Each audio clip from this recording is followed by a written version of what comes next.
Inireklamo ng isang women's rights group si Senador Pia Cayetano dahil sa kanya umanong post na nakasisiraan nila sa kumpiyansa ng publiko sa integridad at pagiging patas ng Senate Impeachment Court. Sa inihain na reklamo sa Senate Ethics Committee, sinabi nilang mapanlin lang ang pinalalabas sa post ni Cayetano na humihingi ang prosekusyon ng subpoena kahit wala umanong ebidensya. Nakatutok si Joseph Moro. Ang controversial na post na ito na shinare ni Senator Judge Pia Cayetano binatikos sa pagiging misleading o mapanlinlang umano. Nagbabakasakali lang, baka may makuha tayo dito. So anong makukuha natin, figure out all the subpoenas you're requesting? The evidentiary facts, Your Honor, that we're not yet, hindi pa nakita ng House. So nagbabakasakali din. Ang puna sa video ng impeachment trial ni Vice President Sara Duterte, hindi buo at nakasplice daw o putol-putol, kaya nawala sa konteksto ang sinabi ni House Prosecutor Shel Jokno. Kanina isang reklamo ang inihain laban sa senadora sa Senate Ethics Committee ng grupong Every Woman, grupo ng mga women's rights advocates. Kasama sa grupo si dating Commission on Higher Education Chair Patricia Licuanan at University of the Philippines Professor Jean Franco. Sa sulat na ibinigay ng Every Woman kay Senator Tito Soto III, Chairperson ng Senate Committee on Ethics at Privileges, sinabi nila na sa pagtanggal ng eksplanasyon ni Jokno na may tiyak silang mga bank accounts sa gustong ipasapina, pinalabas daw ng senadora na humihingi ang prosekusyon ng record ng walang ebidensya.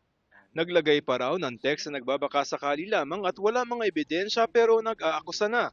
Kung papanoorin ang diskusyon sa pagdinig noong July 20 sa pagitan ni Senador Alan Cayetano at Shel Jokno, pinapaliwanag ni Jokno na may tuturing lamang na fishing expedition ang ginagawa ng prosekusyon kung hindi nito alam kung ano ang hinahanap na ebidensya. And yung tinutukoy po ninyong fishing expedition, yun ay maaring sabihin natin nangyari kung only if the party requesting the evidence or documents ay nagbabakasakali lang, baka may makuha tayo dito. In our case, I have to disagree that there was any sort of fishing expedition because based on what the Committee on Justice and later the plenary of the House found was sufficient, there was enough cause to proceed with the case. Sabi pa ng Every Woman, ang ginawang ito daw ni Cayetano paglabag sa tungkulin niya bilang abogado at senator judge na nagsasabi na hindi dapat gumagawa ng labag sa batas, dishonest o sinungaling, immoral at mapanlinlang o deceitful na gawain. At higit daw sa lahat nakasisira ito sa kumpiyansa ng publiko sa impeachment court bilang patas at may integridad.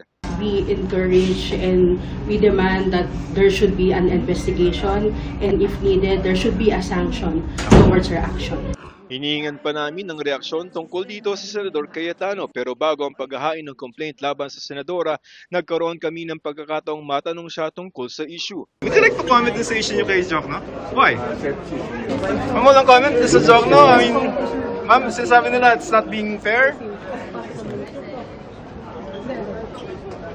Ayon naman kay Ethics Committee Chair Tito Soto, tatalakayin ito ng kanyang komite sa August 6. Hiwalay daw dito ang impeachment court.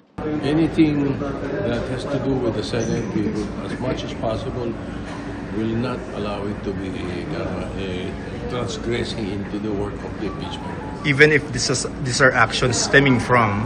Oh, no, but if there are actions coming from a senator, it should be taken up in the Senate. As a senator yung judgment natin.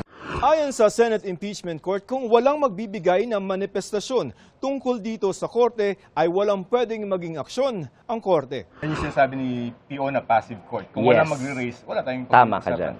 Joseph Morong, Nakatutok 24 Oras.